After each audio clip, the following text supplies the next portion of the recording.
मेरी शादी मेरी मर्जी के खिलाफ एक साधारण से लड़के के साथ कर दी गई थी। उसके घर में बस उसकी माँ थी और कोई नहीं। शादी में उसे बहुत सारे उपहार और पैसे मिले थे, पर मेरा दिल कहीं और था। मैं किसी और से प्यार करती थी और वो भी मुझसे, लेकिन किस्मत ने मुझे यहाँ ला दिया, अपने ससुराल। शादी की पहली रात जब वो दूध लेकर आया, मैंने उससे पूछा, एक पत्नी की मर्जी के बिना पति उसे छुए तो उसे बलात्कार कहते हैं या हक? उसने बस इतना कहा, आपको इतनी गहराई में जाने की जरूरत नहीं है। मैं सिर्फ शुभ रात्रि कहने आया हूं और कमरे से बाहर चला गया। मैं सोच रही थी कि झगड़ा हो जाए ताकि मैं इस अनचाहे रिश्ते से छुटकारा पा सकूं, मगर ऐसा कुछ नहीं हुआ। मैं उस घर में रहकर भी घर का कोई काम नहीं करती थी। दिन भर ऑनलाइन रहती और ना जाने किस किस से बातें करती। उसकी माँ बिना किसी शिकायत के घर का सारा काम करती रहती और उसके चेहरे पर हमेशा एक मुस्कान होती।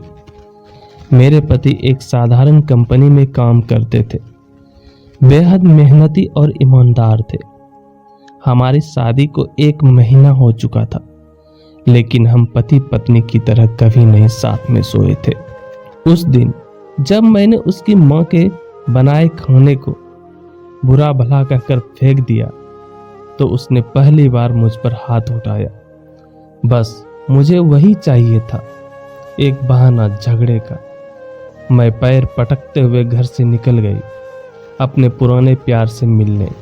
वो मुझसे कहता, कब तक यहाँ रहोगी, चलो भाग चलते हैं कहीं दूर। पर सच तो यह था कि मेरे पास कुछ भी नहीं था और वो खाली हाथ भागने को तैयार नहीं था। फिर एक दिन मेरे ससुराल में एक घटना घटी। मैंने पहली बार अपने पति की अलमारी खोली। उसमें मेरा बैंक पासबुक, एटीएम कार्ड और वो सारे गहने थे जो मेरे घर वालों ने मुझसे छीन लिए थे। मुझे ये सब देखकर झटका लगा। साथ ही उसकी डायरी में मेरे लिए एक खत रखा था। उसमें लिखा था कि उसने मेरी हर चीज को संजो कर रखा था और दहेज में मिले सारे पैसे मेरे अकाउंट में ट्रांसफर कर दिए थे। उसने लिखा कि वो मुझे प्यार से इस रिश्ते में बांधना चाहता है, न कि जबरदस्ती। उसकी इन बातों ने मेरे दिल को छू लिया। मैंने सोचा भी नहीं था कि ये गंवार मुझे इस तरह से समझ सकता है, बिना कुछ कहे। धीरे धीरे मुझे एहसास हुआ कि वो मुझे उसी सादगी से प्यार करता है जिस सादगी से उसने मुझे अपनी जिंदगी में जगह दी थी। अगली सुबह मैंने सिंदूर गाढ़ा करके अपनी मांग में भरा और अपनी पति के ऑफिस चले गई।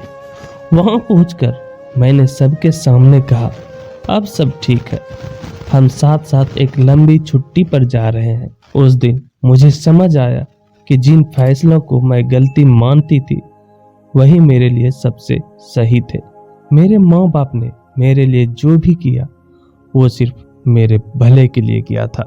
दोस्तों, आपको ये कहानी कैसी लगी आप हमें कमेंट बॉक्स में जरूर बताएं। मिलते हैं किसी और नई कहानी के साथ अगले वीडियो में। धन्यवाद।